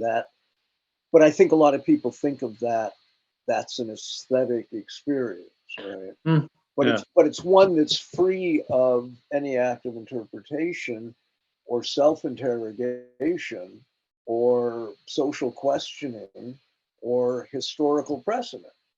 And all of those factors, I think, have to be involved. I mean, the role of tradition in how we construct an aesthetic appreciation or something, or a category of the aesthetic, seems really important. And but I would be at a loss right now to tell you in what way they exactly relate to each other. But I think that you you have a deeper understanding of, I don't know, Jackson Pollock, if you know what Giotto did, what the Mannerist painted, and I don't know, the poetry of Rimbaud, will contribute to how you understand Jackson Pollock. Jackson Pollock would probably disagree with that, but if you walked into a room and there were a Jackson Pollock painting hanging on the wall, you might mistake it for the builders had left their tarp on the wall or something, right? And but that does the problem.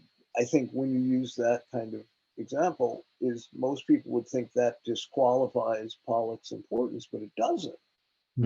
Um, Maybe quite the opposite. But let's say you walk into that room and you see the Pollock painting on the wall, and you have had no experience, particularly you had a second grade education with finger painting or something. You look at Pollock and go, okay, I don't know, that's kind of cool, whatever. That's not a deep considered aesthetic experience. It's something, but I don't think it's something that has relevance to a discussion about the role of aesthetics. If you do have an education of some sort in something, even if it's carpentry, I mean, Bly used to talk about this, Gary Snyder, those guys, and you walk in and you see the painting, Yeah. you understand it's an object that was made, Yeah. and so it has importance as such. I don't And that quite I know would what. kind of frame it. You can immediately recognize the form of something you have independent access to, and a level of truth that you have experienced beforehand. But I was meaning to ask both of you, because I know, Knut, that you have in relation to translating TV series, lack of a better word. And Jan, you mentioned that your students first they had difficulty, I think, understanding or appreciating Ingmar Bergman's work, I think. And I also I feel that kids, teenagers nowadays are almost too impatient to watch through a normal feature film. So what do you think is the main difference between contemporary Netflix TV series stuff and say the Exorcist type movies from the 70s, or even older series feature films? What's the difference here? Yes, we are about. And both of you, of course. Well, Go on, you go, first. no. I was just going to say, actually, it was Bresson that was. I used to show first year I've never students seen Bresson it. films, and Bresson's very difficult, Okay. Which film is and difficult? pardon? No, sorry, I missed the last thing. What's difficult? You said. Well, he used Who? professional actors, number one, and he made slowness into a virtue, and there's no obvious emotions, and things are. I mean, they're beautiful, beautiful films. But when I showed them to people that had never experienced anything like that, who had grown up on Netflix or The Fast and the Furious or something, they thought, "Why are you showing me this junk?" I mean, they would get angry often. But by the end of the first year, they were watching it voluntarily on their own because they had started to learn about the mechanics of film, and they also had started to learn aesthetics, some of them anyway. But see, there's another question here, which is some of the greatest films ever made came about in the U.S. studio system after World War II, what's come to be called film noir. Mm. And Yeah. these were B films, mostly directed by German emigre directors fleeing fascism. A lot of the writers were like ex-newspaper guys or hard-boiled detective novelists. That's also Bergman's early work, I think, right? What? No, go ahead, but that's kind of where No. Ingmar Bergman's early work fits in, right? Yeah, my point is just that genre is a curious factor, because you could look at some of the film noir and compare it to Bresson as being just as brilliant in a sense. Okay, yeah. Siodmak's Crisscross is a kind of masterpiece. Bresson's Yeah, I've seen Pickpocket is this. a masterpiece. So, you know, the intention and aesthetic context behind each of those films is very, very different. Bergman fits in with Bresson in a sense. He was an individual artist who Fassbinder too controlled the film from beginning to end, and had a vision that he translated into celluloid. And those are remarkable films, and I think increasingly difficult to imagine being made today, for a whole infinite number of reasons. But my point is that I wrote somewhere a long time ago that that it's possible that everything is genre today. Everything is genre. Oh. Is genre. Yeah. That you can't escape genre. And I'm not sure that like if you go to a Shakespeare play, if you can escape experience of Shakespeare as genre either. This is just wild speculation because I'm probably punchy, but yeah, it's complicated. It's complicated, I think. Those questions, but the point being that I think people have, the loss of exposure to culture has had a deleterious effect on society. That's all. Yeah, well, so the question was like the difference between the Netflix series of today and the classic cinema. Right. Now, of course, it's like the form, the cliffhanger thing, and a lot of them, lots of the series I'm working on lately have been Mexican for some reason, and they often have this like quirkiness, and they have to have some like exotic things, but they're sort of sold for an international market. Right. So they're often very like sort of American high school environment, but they have lots of this they mention these like exotic things, and it's so and they have this sort of quirkiness also always. Yeah. Well, I used to always say typical Netflix, I think. Yeah. No, I used to always say that like David Lynch was the purveyor of this kind of self-conscious weird effect. Yeah, probably. It's why I really hate him. But but if you're a young film student, aspiring filmmaker, and you had the sensibility of Robert Bresson, I don't know how you would ever get funding for a film. Right. Or would you make films even, or would you do something else? Probably commit suicide, or do you go. And you said something important, I think, John. The loss of culture kind of permeates the reduction in quality, if you say so, in these kinds of works. Because I mean, an artwork doesn't exist in a vacuum. I mean, it's a kind of complex relational entity that always has this. It has to be anchored in these deeper layers of culture and reference and thematic issues and all of that stuff.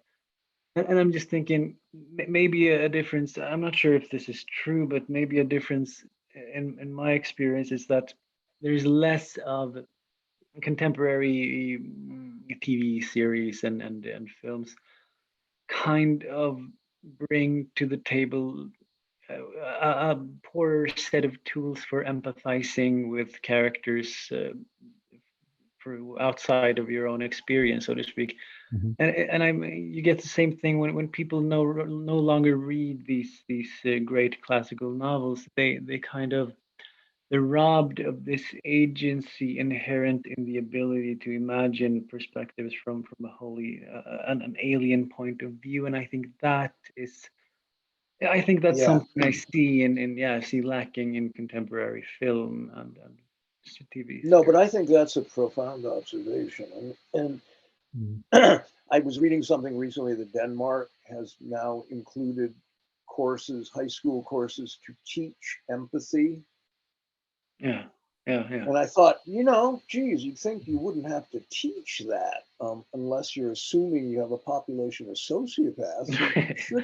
You shouldn't have to teach empathy. Mhm. You're suddenly imagining a society of people torturing small animals in their childhood, and so the state's stepping in to correct that. But I think that not reading, the loss of reading, Shakespeare or Dostoevsky or anybody, Thomas Hardy, Melville, Kafka. That if you grow up without any of that, if all you have seen is NCIS Miami Yeah. and Chicago PD and this stuff, Mm. that then when you watch a speech of Zelensky or Poroshenko or Liz Truss or Boris Johnson or Biden or whoever, Mm. you're less equipped to Yeah. recognize what's Probably. being said. And Godard said a great thing when he went to Cannes last year. One of his last great comments, he said that Zelensky's a terrible actor. But I know just what he means, Mm. and but it's not just I remember when what's her name was president of India. Oh God, my mind is going. Mrs. Gandhi, and there were all these different crises happening, and I thought, boy, this is very Shakespearean.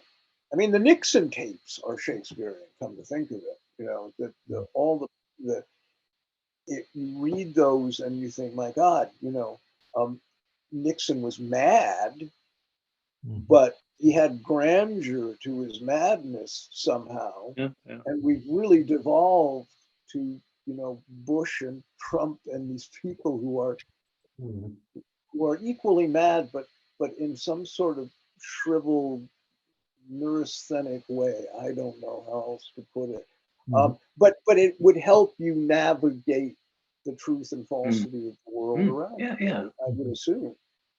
Because like lacking these cultural tools, you get this one-dimensional man, and I mean you get less of an ability to, well, agency gets diminished, and we get right back to this polarization, the utter inability of even empathizing with the perspective of people that whose views are inimical to your own.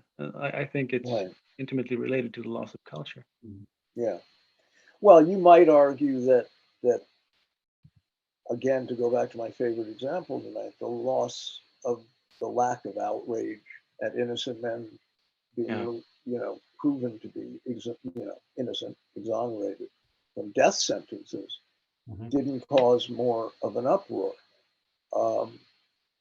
There's a lot of probable reasons for that connected to what we're talking about. But, this is the problem with these topics is, in a sense, we would need 20 weeks of podcasts like this to adequately investigate them at all, because I'm a big, I hate reductive analysis. I hate simplistic anything. Because I firmly believe that these are complicated questions, as Kierkegaard used to say. Complicated questions require complicated answers, and you usually come up with something false when you're at all reductive, and yet Yeah. when you're not reductive, you lather on for 14 hours. So it's difficult, but I think it's important to recognize the complexity, at least, even if you can't express it articulately. Yeah, but how do we get there in a situation characterized by a loss of culture? I mean, you need to have these nuances to be able to interpret reality and to see these complexities, to see the truth hidden between the lines, so to speak. So how do we get people far enough along the way, to Yeah, I don't know. I think that all I know is that people are terribly afraid, and maybe this is a Norwegian thing too, just because of where I live now, but are terribly afraid of being ostracized. They're terribly afraid of peer approval or lack of approval, and it it kills inquisitiveness, and you have to ask questions, and if you're afraid to ask questions, that's the end. That's fascism, I think. Yeah, and what has happened to artists? We don't have any like critical. Yeah, We used to have in Norway like lots of them, and everywhere else also like there's no figures like yeah. No, there are. So Well, what's a big yeah? What do you think? no, Johan and I have talked about this a lot, and he was the first one actually to mention repeatedly that one of the big deficits in contemporary society is the loss of a counterculture. right? And it's huge. You have self-identified or system-identified rebels like Patti Smith, for example. I love beating up on Patti Smith. Yeah. Rock for Ukraine, the concert rock. No, I just chew my fingers off at this point because I don't know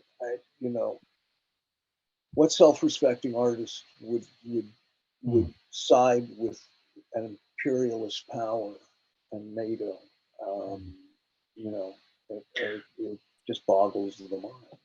And it really struck me, I agree with you, John, and the loss of subculture being from a kind of a subcultural context in my teens kind of struck me that it's almost entirely absent. And of course, they were always, monetized and recuperated and marketed and all of that. But I think there's a vacuum here. We have remnants of them, but it's almost nothing like it used to be only 20 years ago. And is that your experience also in Norway, Knut, in your context? Or But am I? yeah, probably it's much the same, I think. So what sort of subculture were you part of, if I can ask? Well, I was part of the vaguely defined kind of goth subculture, and yeah. But I'm also in the black metal sphere. Okay, I see. I was just curious, yeah, and also like something I noted down before this conversation was like what has happened to the left, like what do you think, and a woke culture, and I mean I just throw out topics here, and you can that's a huge topic. yeah, like yeah. Well, I mean, yeah, that's a big topic too, isn't it? I think the problem with that question, not that you shouldn't have asked it, but the problem with answering at least is defining what one means by the left anymore. Yeah, of course. Because you have all these factions. I find that people refer to moderate liberals as the left. Now it's more like the American definition is probably the same here. That the left are people who support Alexandria or Ocasio-Cortez or whatever her name is. Yeah. That's not the left. That's. I mean, Nixon would be seen as a socialist today. I mean, that's not hyperbole. I mean, he would be. He was an internationalist. He went to China. So so the people who identify as communist, and I know many of them, and I have, to some degree, enormous sympathy and called myself that too at times, but it has no meaning anymore. There's no party that anybody belongs to. There's no sort of Achille Mbembe, the African philosopher, somebody asked him this question about the left. He said, I believe in radical equality. And that's my position now. That's what I believe in. Can you define I that don't a like. little bit more? Well, when I was a kid, I took a train ride with my dad, and we got in our seats, and I looked there were a bunch of nicer seats up ahead in the next car. I said, let's go up there. That's first class. I said, what's that? No, man, you have to pay more to go to first class. I said, well, that's bullshit. I don't like that. But I remember that thinking, that's not fair. Why does somebody who has money get to go to this really cool, and I have to sit in this noisy, hot part of that's not fair. And I remember as a boy thinking, I'm going to carry my own luggage up to the hotel room. Not that I was in hotels very often, but because I'm perfectly capable of doing that, And whenever people say, well, but, somebody has to serve dinner, I'll serve it. I'm fine with that. I'll be the waiter for tonight. You can do it tomorrow night. You'll do it the third. That's fine. We'll all share doing that. That's what I think equality is about, that we should all simply share in what there is somehow. Find out ways to do that. I think privilege is poison, and class hierarchy is poison. It's deadly. That's the basis of oppression, alienation. I think, everything. Almost every young person on the contemporary left would probably agree with these sentiments and are probably inspired by similar ideals and experiences. But the thing is, what is how the left has been recuperated and turned as a tool for imperialism in the last 20 years to such a degree, I think. Yeah. Because really after 9/11 and what happened to the international left, I think that was kind of a watershed moment, because up until 2000 you had these huge global World Trade Organization protests and a huge cohesive international left movement that was violently anti-imperialist to its core. And now you have these kind of social justice neoliberals that defend NATO as long as the tanks are painted in rainbow colors. That's the... Right. No, but this is true. This is true. And in Norway, there's one party that has been staunchly anti-NATO forever, the Red Party. That's true. And I think Paul Stuyven was one of the original founders of it. And the current leader maintains, but I don't approve of NATO, but he believes that, that somebody, mythical organization somewhere should go and arrest Putin and put him in trial at The Hague for war crimes.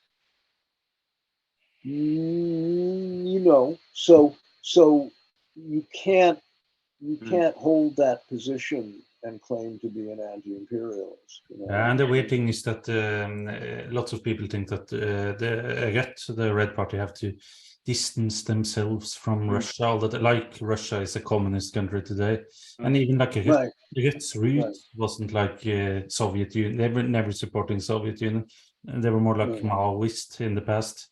Right. So it's really weird. It's like you see all these people like, they have to distance themselves. Like, why should they do that more than anyone? That's like, I don't get it. Yeah. No, they were staunchly Maoist, as from what I can tell, but they are. This is a political strategy. This is a strategy to grow, and you can't say, anything against U.S. NATO and come out too strongly against that, because you're going to lose votes, and they're in the business of building, a constituency. But at that point, to what end? So you can be another party supporting neoliberalism. And it's also this website Steigan that's been like, if you're associated with that, you're I know if you say anything about Steigen, you're attacked. And I think it's quite good. I don't always agree with him, but I think it's a good website. I have to. Yeah. I don't agree with him. I disagree with him about a lot of things, but he has also written some great stuff the last couple. And they have some good writers there, and good. And he brings in a lot of good people from other places. So, look, this is that thing. I mean, nobody is right about everything. I don't agree with anybody about everything, but you have to be able to ask questions without being attacked for asking questions. You can't hold unpopular positions and then be completely ostracized, and anybody that you're friends with or family with, they're going to get ostracized. That's insane, and that's where we are. That's where things are. Kind of, yeah. So, Not definitely. Anyway. And it didn't use. It's become worse, I guess. Also, hasn't it? That thing. I think so. And this is where we started the evening. In a sense, is. Yeah, it is. Yeah, maybe. But I have to ask you, what do you think about? We're going to say something. What do you think about this whole woke phenomenon? Because I said to Johan the other day, so I said, like, if you think about it, it's lots of good stuff. It's like against racism, homophobia, sexism. Like, so what's really the problem with wokeism? Like, I have some answers myself, but I can ask. Please, no, I would love to hear your answers. I mean, but you feel like, my answer would be like the woke crowd. They're sort of they're very selective in what they're against or what they're pro. Like you said, they can very be pro-war, but anti this and that. Or they can be, and you feel it's sort of a corporate culture. It's sort of ruled from the above more than from the below, if I can say it like that. And that's my problem. So it's sort of, I get a bit skeptical. So it's not. I disagree with lots of. I agree with lots of. So what do you think? Well, I think it's extraordinarily selective. Their outrage is remarkably, grotesquely selective, and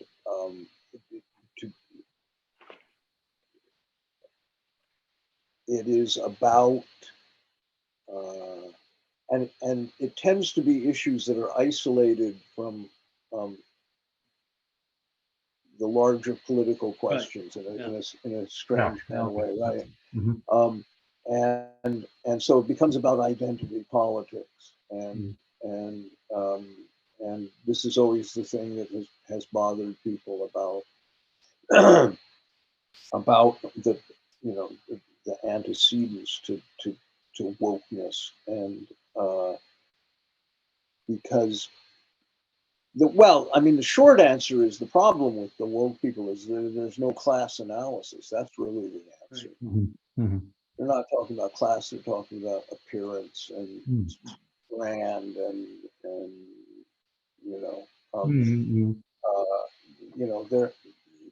there was a man executed the other night in the United States, John Ramirez, and he was guilty. And somebody tweeted his final words before he was elected. I think he was elected. I don't know. Maybe it was lethal injection. But I just read, and they're just unbearable. It's just heartbreaking. And it was just very civil and measured. And he apologized to the victim's family, and he said goodbye to his family, and that he wishes he could change a lot of things, but he can't. And then he said, "I'm ready for you." This is a society that is still executing people because of their poverty, essentially, really. Their race and their poverty. And if you're woke, you should be condemning this as vociferously as you complain about pronoun usage, Yeah, that's um, true. which I just don't give a shit about, and I refuse to use idiotic distortions in the English language. But that's the problem. There's no class analysis, because a lot of these problems that become topics for so-called wokeness or identity politics, and they're superficial. That's all. They're not. Mhm. There's no deep analysis of the Right. problem. Yeah, no, I agree. Yeah, Johan. Oh yeah.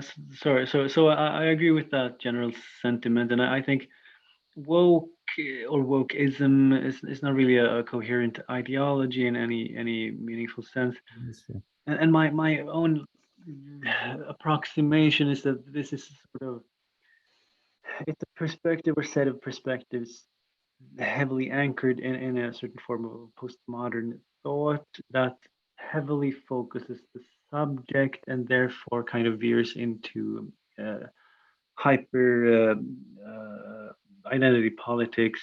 And that's the main reason why it's reactionary, because it cannot really uh, contain these deeper structural issues like class. And Right. Right. there's also the effect is if the effect of this heavy focus on the subject and its own experience is that the woke project really gets to be about how to fit an individual into a sick society with the least amount of friction. So you end up Yeah. with basically what Ted Kaczynski describes as leftism. You know, it's a kind of a I don't I think it's a misnomer in his work, but you get this sort of ideological corrective that minimizes friction for the system for the benefit. Right. Right. And that's kind of Absolutely. Yeah. So I mean, I think these are harmless for the system. yeah. These corrections are Agree with- harmless. Oh yeah. Okay. Fine. Yeah. We'll do that. Mhm. And that was, Adorno famously said that the whole is false, and so the problem is this false reconciliation. You Yeah. can't reconcile with an irrational world, Right. and That's what Rob does. this was his critique of psychoanalysis, and people like Russell Jacoby too. That the radical nature of Freudian psychoanalysis and Fenichel and all that original circle of psychoanalysts became adjustment therapy when it traveled to the United States. It was like how to make your life work in an irrational world. Instead of saying, yeah, you're right to be nuts because you have to go to this crazy job that, is alienating and harmful. And they want you to adjust to that irrationality. That's the idea of success with, the therapeutic project as it exists in the at least in North America, the U.S. and Canada now. And that was anathema to like the Frankfurt School and those people who thought, no, you don't want any accommodation to what is profoundly wrong out there. So anyway. Yeah. What do you feel? Are there anything we haven't been discussing? No, We could discuss what you feel now about where we are in the conversation. Are we getting to? No, I can't.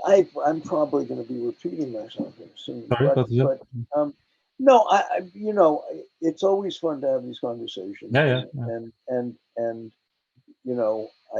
I would be happy to do it, every week, because I think it's really important that people have serious talks. Yeah, definitely. I mean, I was thinking as we were sitting here, at what point when have we been talking here for 2 hours or something? Yeah, At what point are people going to tune out? Yeah, that's going to turn this off. Yeah, it's hard to know like how people are thinking, and I don't know. I mean, I can listen to the most dense, and colorless analysis for a very long time, but that's me, Yeah, we'll see how many. I'm kind of excited, like, to see how many people will watch or listen to this. Actually, so we'll see. so, But also I kind of like, I enjoy that you give me some challenges sometimes, like you give me some questions back, because I'm not really used to that in the podcast, and that's sometimes I don't have a good answer, but I don't know. Yeah. no, I think that's I think it's wrong to look. This sounds funny to say, but I think it's wrong to look for answers per se. Yeah. Okay. Yeah. It's a process. It's all a process, and that's kind of a crap comment too. It's something even more elusive than that. It's we're so steeped in like problem solving. That's part of the scientism of today. Part of what came out of the Enlightenment, Taylorism, and Fordism, and mass efficiency and organization, and that meant solving problems, reducing waste, increasing productivity. Those beliefs, I think, are now everyone has to view with great skepticism and probably reject and find alternatives to whatever it might be. Yeah. Johan, do you have a comment to that? Maybe like one of the final points. I agree with what you're saying, John, but at the same time, I do think there are answers to at least the most important questions in the definite sense. I have this. I have a quote by Eric Fromm from The Art of Being, which I posted. I think I saw it on Facebook. I posted something. Yeah, I can end on that. I can read it to you at the end or something like that, because it kind of connects with everything we've said. But I'm not sure we're finished though. So I mean, no, I think it's probably a good place to quit, and I agree. I mean, I think there are answers to. I was going to take like I was going to have like sort of a light ending when we talked about cinema, because this sight and sound, they have this thing every 10th year they vote for the best film, and I think it's next month. So I was gonna ask if you had a top 10 list, like just thinking like this. Of all time? Of all time, yeah. Yeah, I can give you, I mean, mine changes all the time. Yeah, I think it's a good way to end. Okay, I'll give you mine. Okay, go on. The Gospel According to St. Matthew by Pasolini, which always gets my vote as the greatest film of all time. Out of the Past. Yeah, that's great. I like it, yeah. In a Year of 13 Moons, Fassbinder. I'll add another Fassbinder, number 4, which is Berlin Alexanderplatz. Pickpocket by Bresson, but I could also Diary of a Country Freeze, probably too. I'm at 7 now. I'm Man of the West, Anthony Mann. I could say The Searchers, but I'm going to say, because nobody ever mentions Man of the West. One-Eyed Jack's Marlon Brando, just because it's Marlon Brando. 2 more.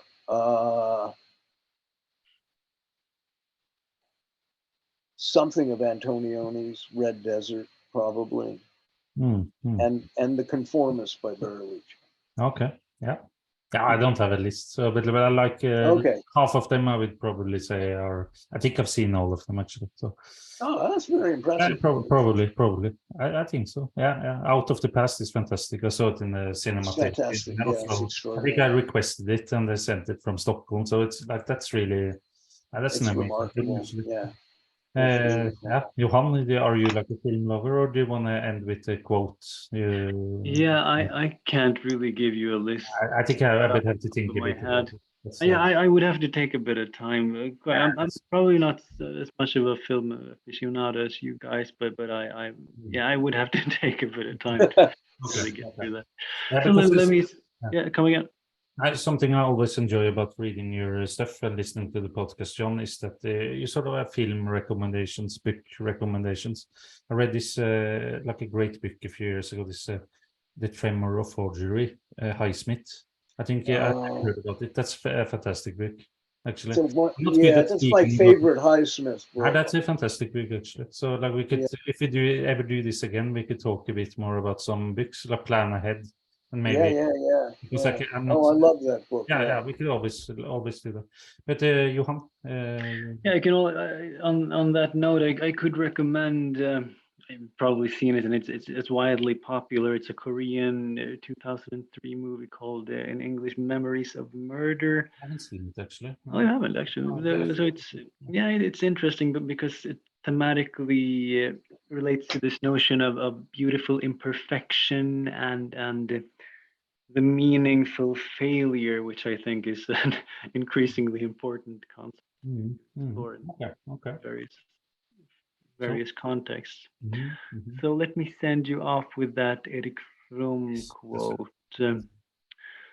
So here it reads, a person who has not been completely alienated, who has remained sensitive and able to feel, who has not lost the sense of dignity, who is not yet for sale, who can still suffer over the suffering of others, who has not acquired fully the having mode of existence.